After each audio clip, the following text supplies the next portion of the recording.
I mean, Donald Trump will just be thinking to himself, how could that sleepy old guy Biden do a deal as good as this? And how could anyone be as dumb as the Australians were to go along with it? And he'll be thinking to himself, can I get them to do another deal as bad as that? I mean, we are giving them $3 billion in cash with no guarantees. We're providing a dockyard and a submarine base in Perth for them, for the US Navy, all at our expense.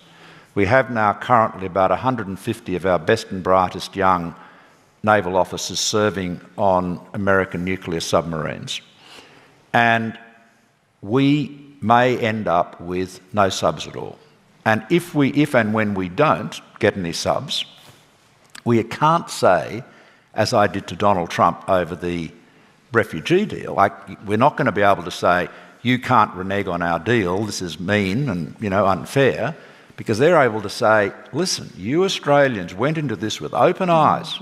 You took on this risk, we were transparent about it, and so, sorry, no subs for you. So, AUKUS. Yeah, AUKUS. Yes. Well, let's talk about AUKUS. You've described AUKUS as a terrible deal. Yeah. And you've warned that Australia could end up with no submarines, no sovereignty, and no security. The Colby Review, the 30-day Colby Review, was called in June. Yeah. And we still haven't seen it. Yeah. And some commentators, I think yourself and Paul Keating, have both suggested that it's potentially an opportunity for Australia if this US-led review of AUKUS finds that it's not in the American administration's best interest.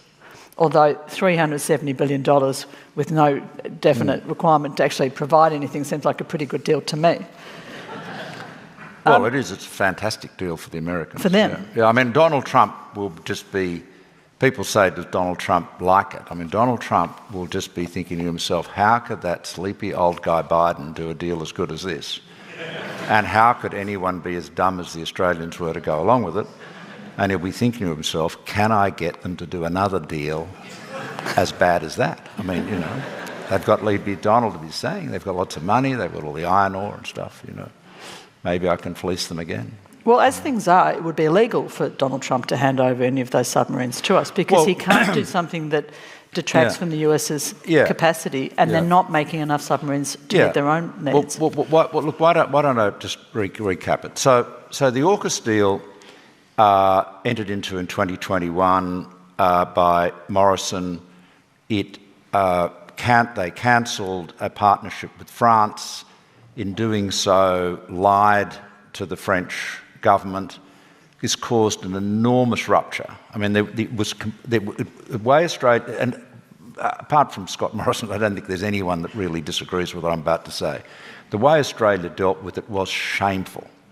I mean, instead of being upfront and saying to France, look, we want a change of course and, and being honest and open about it, right up to the week before the AUKUS deal was announced and the cancellation of the French deal was announced, the Australian government was telling the French government that the French-Australian partnership was going ahead, was doing well, and was going to continue. Now, I'm not giving you gossip. This was all in writing, and this is all now public documents and produced the Senate estimates and freedom of information requests. So the French were mightily upset. They recalled their ambassador. They recalled their ambassador from the United States. It was really bad because, trust is one of those things that takes a long time to build up in any context, but can be lost very quickly.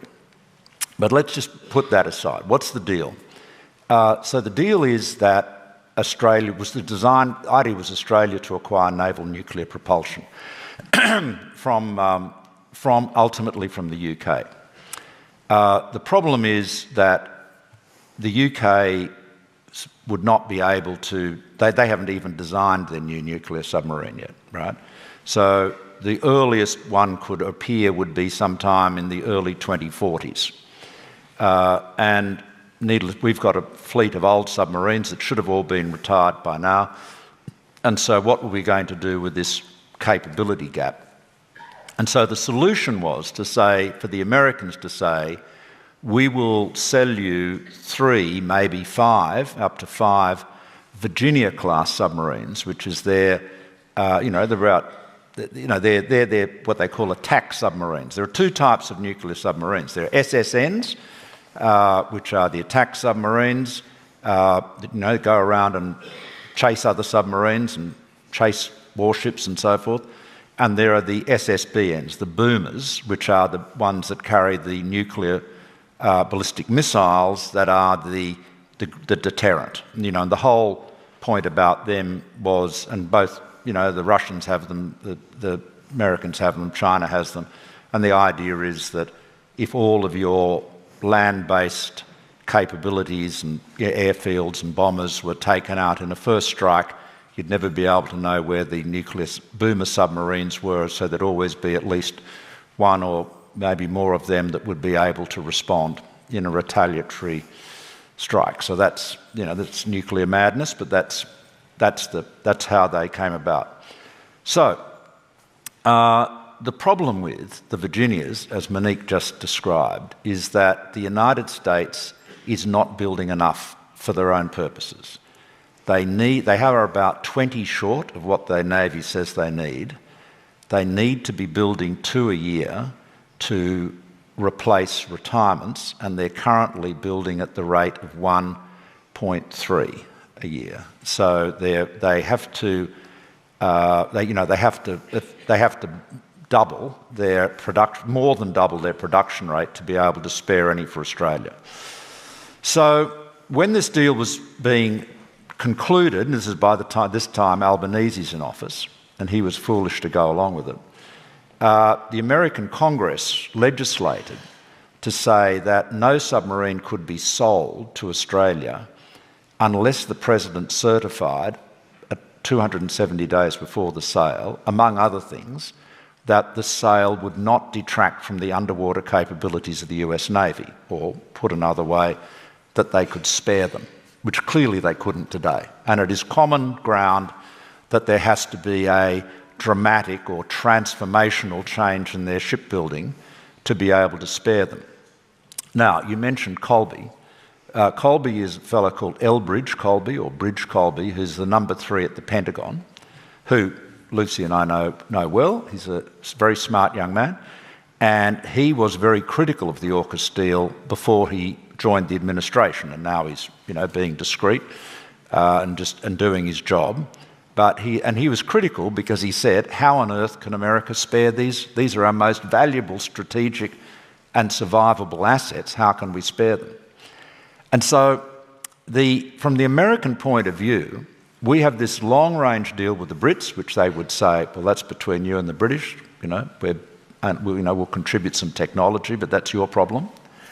In terms of the Virginias, they don't have any obligation to sell them to us unless they can spare them, and absent a dramatic change in submarine production in the US, they will not be able to spare them. We are giving them $3 billion in cash with no guarantees. We're providing a dockyard and a submarine base in Perth for them, for the US Navy, all at our expense. We have now currently about 150 of our best and brightest young naval officers serving on American nuclear submarines. And we may end up with no subs at all. And if and when we don't get any subs, we can't say, as I did to Donald Trump over the refugee deal, we're not going to be able to say, you can't renege on our deal, this is mean and unfair, because they're able to say, listen, you Australians went into this with open eyes. You took on this risk, we were transparent about it, and so, sorry, no subs for you. And so what we will very likely end up with is, at our expense, a naval base in Perth, a dockyard in Perth, billions of dollars paid to the US Navy, lots of bright young Australians serving on American nuclear submarines, and no submarines of our own. And so that's why I say it's a really unfair deal. It's a massive loss of sovereignty. And if we end up with no submarines of our own, a real diminution in security. So it's a shocking deal. And this is not, and look, Bridge Colby said more or less the same thing last year, before he entered the administration. I don't know what the review will say. I mean, from a cynical point of view, if the Americans are really cynical, they would just say, look, fine by us, you guys have taken on the risk, we're working hard, trying to build more subs, but you know what? If we can't, too bad. Our Navy comes first. And of course, politically, that's always going to be the case. So, this is the problem with bipartisanship, by the way. Everyone says bipartisanship is good. This is something Morrison went on to with no proper planning there was no policy analysis here. This was done in a little secret group. He was keen on that. He gave the Labor Party 24 hours notice to accept it, and they went along with it on less than 24 hours notice with a shadow cabinet meeting with no papers, because they didn't want to be wedged on defence issues in the lead up to the election. So so this is the tragedy, that it is a terrible deal that has got bipartisan support. That doesn't mean it's good. That means it hasn't been scrutinised. So I'm sorry for being lengthy. But there it is. So on that, there is clearly a real problem with the politics of defence procurement, because there is this issue of being wedged if you're not seen to be tough enough on defence. Yeah. And we saw that last year with the arguments about whether or not we should be increasing our defence spending and to what extent. But in 2016, I think it was either 2016 or 2017, Linda Reynolds, as a member, I think she was your defence minister, floated not mine, no. She was a defence minister under Morrison, but yeah, she was in the government. Well, she floated an idea of giving over defence procurement and the responsibilities for that from parliamentary oversight to the military. There was, and it didn't get through, but there was this thought that the political side of things shouldn't be making those decisions, and that they should be handed over. It's not relevant now, but it does point to an issue, and I think there's an issue of an episode of Utopia, and I think you've talked about it as well, actually, where you see it as a politician, you ask for a briefing, and about 10 blokes in very, very white uniforms with a lot of gold braid come in, and they look at you and they basically pat you on the head and say, "Don't worry, little lady, we got it," and they don't. And politicians just sort of fawn at their feet. Yeah, I think, some do. So I certainly didn't. But I think that there is a massive lack of scrutiny of defence, right? There's a lot of problems with defence, a lot of cultural problems. They're very adverse to innovation. The American defence establishment, which would be 20 times the size of ours, I would think at least, is actually more agile and innovative than ours is. As you probably know, Lucy and I are very involved in venture capital and technology sectors, so I see this directly. I can see it. I was a problem I was addressing when I was PM, but I can tell you, you'd need to be Prime Minister for 20 years to get this changed. It is really difficult to change the culture there. And they are very, very wedded to the American, military industrial complex, far too ready to buy American at any price. And it is, we're paying for it. Look,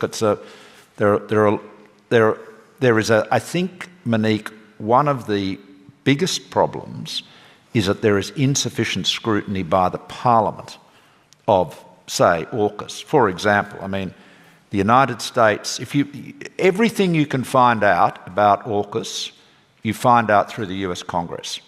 If you want to find out read the Congressional Research Services reports, comprehensive, that thick. The Congressional Budget Office, similar type of things. They're leading, figures. They're admirals like Admiral Caudle, the new Chief of Naval Operations, gave lengthy testimony about the problems with shipbuilding before the Senate Armed Services Committee in June. They're much more transparent. Our system is not transparent, and our Parliament's committees are not able to, provide the scrutiny we need. Now, with AUKUS in particular, with so little known about what's going on, at our end, it's a real challenge. And as I understand, there's a move to have an AUKUS committee that is limited only to members of the Labor Party and the coalition. Which again defeats the whole purpose. Yeah, I think that the most recent update on that this week is that Richard Malcolm said he's not opposed to having an independent on the committee. Oh, that's good. But he won't be having any of those pesky Greens. Yeah. Well, it's interesting. It's interesting. The Greens can be pesky. I've had a bad experience with them myself in 2009. Although, anyway, it's important. It's important that there is better scrutiny. Yeah, I think that does speak to the bipartisanship over this issue being very problematic. We've never debated AUKUS in the House. No. One of the reasons is the Liberal Party is all the way with DJT. They're not fessing up publicly to any issues with it. No. It gets shut down as soon as the crossbench raise it. Yeah. People have tried in the Senate, and in fact David Shoebridge, who's the Greens Defence Foreign Affairs person in the Senate, is probably the person who's pushed it the hardest. Yeah. But it's an issue that we're not able to examine it to the extent that we can. And many of us have called for independent reviews of AUKUS by the Australian government in the same way that the UK government and the US administration are undertaking, and those calls have fallen on the UK Parliament's got a parliamentary committee inquiring into it at the moment. Yeah. Yeah. So you've said that our reliance with the US can no longer be taken for granted, and obviously there's been a lot of geopolitical instability and uncertainty in recent years, particularly the America First approach from Donald Trump. What would you be, were you Prime Minister today, how would you try to hedge against that the US government's unpredictability while maintaining alliance, which does remain very important to us? Well, carefully.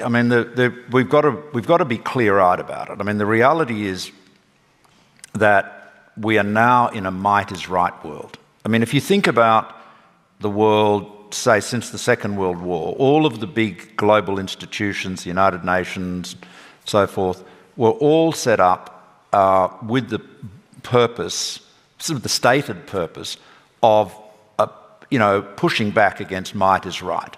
So, the UN Charter talks about respecting the sovereignty of all nations.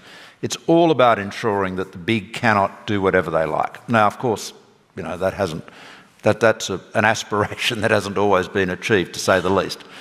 But we're now and the United States has always at least said that's what their goal is.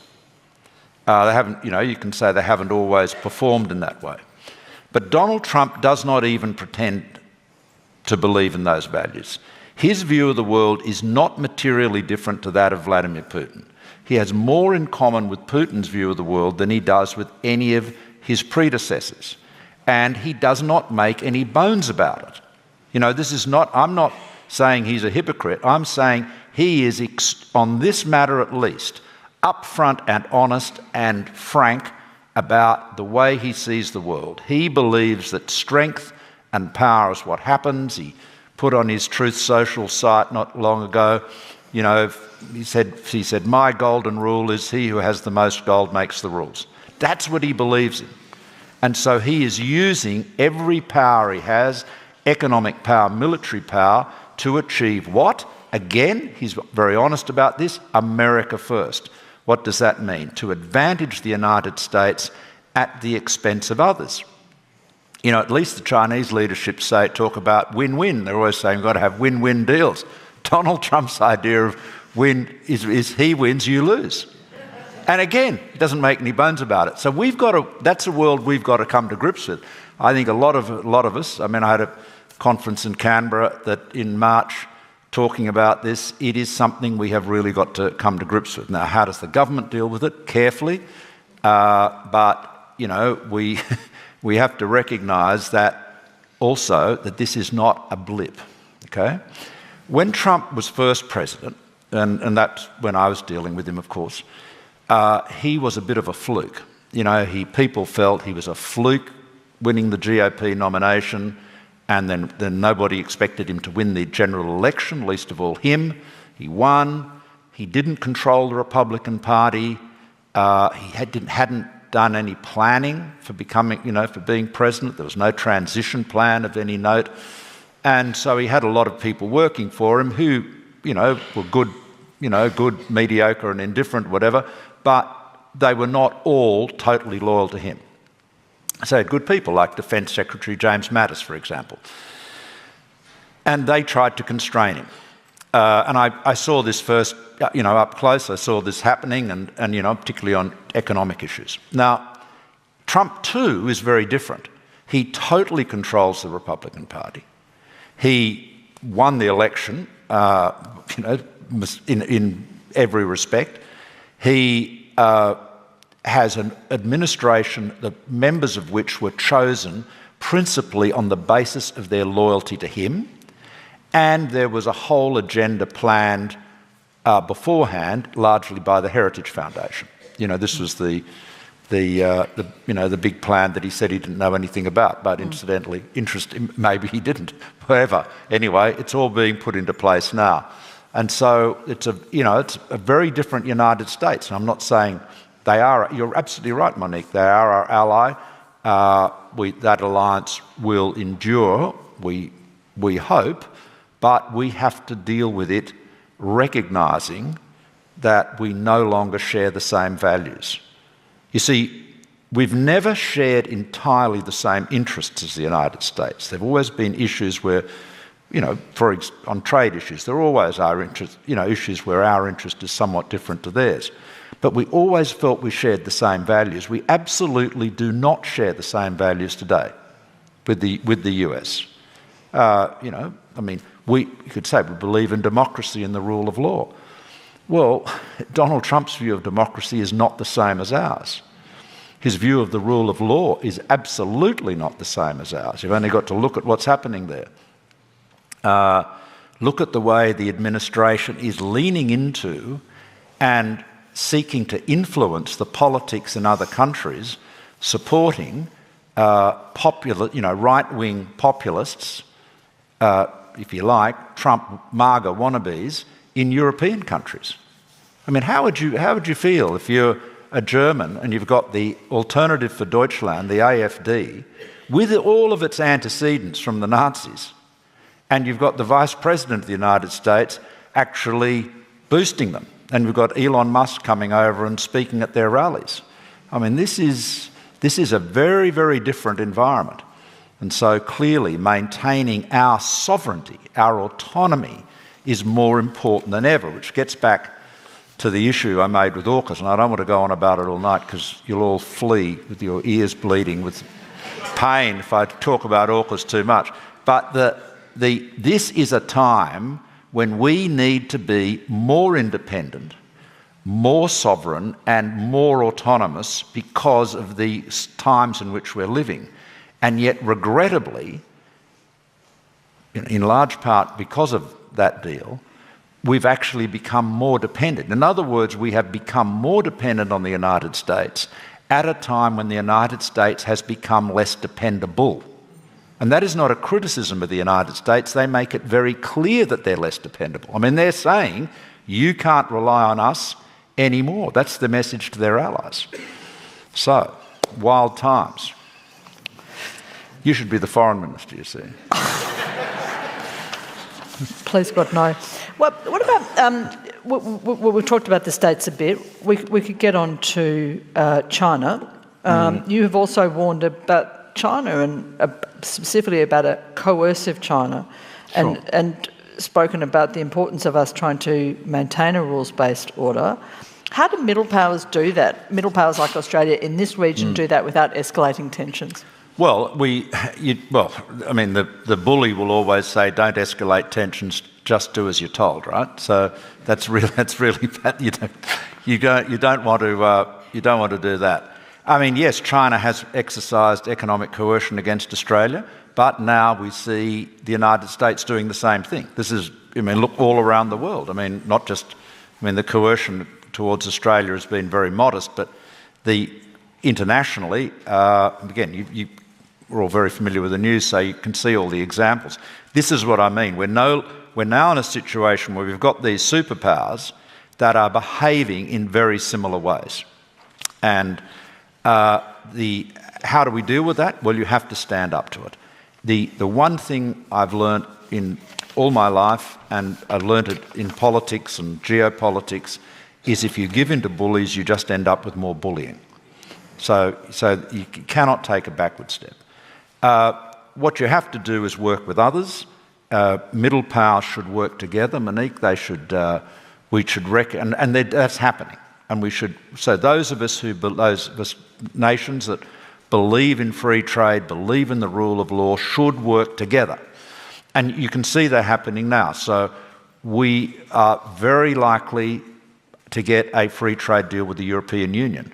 I mean, that was moving along, reasonably well until the AUKUS decision, and then it was just, that blew it out of the water. The French just said, we do not want to have anything to do with the Australians, and our poor ambassador in Paris couldn't get a phone call returned from the post office, let alone the government. So this is what I'm saying, this is terrible. It was terrible. Anyway, that was off, and people were saying, well, you can forget about that for the next couple of generations. But now that's back on the table. You would have seen when he spoke at the Shangri-La conference earlier in the year in Singapore, Emmanuel Macron talked about the European Union seeking to work more closely with the Trans-Pacific Partnership, which Australia is part of. I mean, that in itself is a good example. That is a good example. I'll just give that as a little snapshot. So Trans-Pacific Partnership was a goal to have, it was a big agenda of the Obama administration. It was a goal to have 12 Pacific nations, including the US, Canada, Mexico, Japan, Australia, and the number of others, Singapore, New Zealand. I won't go through the whole list, but in a very ambitious free trade agreement, a very modern free trade agreement. And, Obama regarded this as the single biggest part of his pivot to Asia. And then Trump came in and he pulled out of it. And everybody thought the deal was dead. Everyone did, I didn't, and notoriously. I remember Bill Shorten gave a speech at the press club and said I was engaging in a vanity exercise, trying to keep it alive. And actually, it was a dinner at our house in January 2017. Lucy and I had dinner with Shinzo Abe and his wife Akie, and we talked through this. And Shinzo was initially very, very reluctant. When I say he was very reluctant, he felt the deal was dead too. And we persuaded him that we should keep it going. And I kept on saying, look, the Americans are out of the room. They stepped out of the room. That means they're out of the deal. So we just keep it going. And he was worried to defend Trump, persuaded him that, I persuaded him, one, it wouldn't, and B, it didn't matter if it did. And we kept the deal going. And so it ended up getting we lost one member and acquired two superfluous adjectives, so it's now called the Comprehensive and Progressive Trans-Pacific Partnership. So, which was inserted at the request of the Canadians, who then pulled out and then came back at the end. Anyway, it was all these things are all, it's any deal. They're always hard. Anyway, finally got there. But the CPTPP was an example of middle powers, if you like, or non-superpowers, working together with shared values without US leadership. And that was, that seemed like a wild idea at the beginning, but it's happened there. The UK has now joined it, and there are quite a few other countries that want to join it too. And so I think what we have to do is do more of that and just keep going and just accept. We're not, I'm not being anti-American, quite the contrary. I have a lot of affection for the United States and its people, and I'm sorry that their administration is taking them down the paths they're currently going down, but that doesn't mean we have to follow them, right? So what we've got to do is stick to our guns and our values and have our own independent foreign policy, but we have to work with other like-minded countries. And this is, again, the importance. I mean, Luce and I were talking about this earlier today. I used to often say, we should not look at our security as being a series of spokes going into the imperial hubs of Washington or Beijing. We've got to look at our security as a mesh. In other words, working with countries, particularly in our region, and building up stronger relationships and greater levels of trust so that we are collaborating, working together. That's critical, and that's what we need to be doing more of. And I think the government's, if Penny Wong was here, she'd say she agrees with all that, but I'm not sure, there are parts of the government policy that are clearly at odds with it. What we have just watched is a special conversation from November 28, 2025, featuring former Australian Prime Minister Malcolm Turnbull in Melbourne. Turnbull is more than just a retired leader. He was a business tycoon, a statesman who sat across from Trump at the negotiating table, and the strategist who saved the Trans-Pacific Partnership when the U.S. walked away. So his warnings are not empty words. They come from hard-earned frontline experience. In this deep dive, Turnbull peels back the layers of the nuclear submarine pact, much like peeling an onion. He uses brutal business logic to show just how absurd this deal is. Australia is handing over billions in cash. They are opening their naval bases to the U.S. military. They are even sending their brightest young officers to serve on American ships. But what does Australia get in return? Turnbull points out that they are getting a promise the U.S. simply cannot keep, because America doesn't even have enough submarines for itself. Unless a miracle happens, Australia's fate is likely this. The money is spent, the bases are occupied, the talent is exported, but in the end, not a single submarine will be seen. He even bites with a sharp sarcasm. In Trump's eyes, Australians are just suckers waiting to be fleeced again. But that's not the scariest part. The deeper warning is about the soul of the alliance. He states plainly, the era of shared values is over. In Trump's world of might is right, the rule is simple. He who has the gold makes the rules. That is Trump's golden rule. Turnbull warns that America's values have fundamentally shifted to the point where they are backing far-right forces in Europe. In this climate, if Australia blindly ties its fate to this version of America, it is political suicide. So, what is the way out? Turnbull offers a clear solution. Refuse to be a vassal of the empire. Don't be just a spoke in a wheel connected only to Washington or Beijing. Middle powers must weave their own safety net and stick together. Just like when he and Shinzo Abe forged a trade deal even when the U.S. was absent. This speech is not just a wake-up call for Australia. For every nation caught between great powers, it is a brutally realistic survival guide. Do you think Turnbull is being paranoid, or is this the cold, hard reality? Let us know your thoughts in the comments below. If you found value in this video, please like, subscribe, and share. We'll see you next time.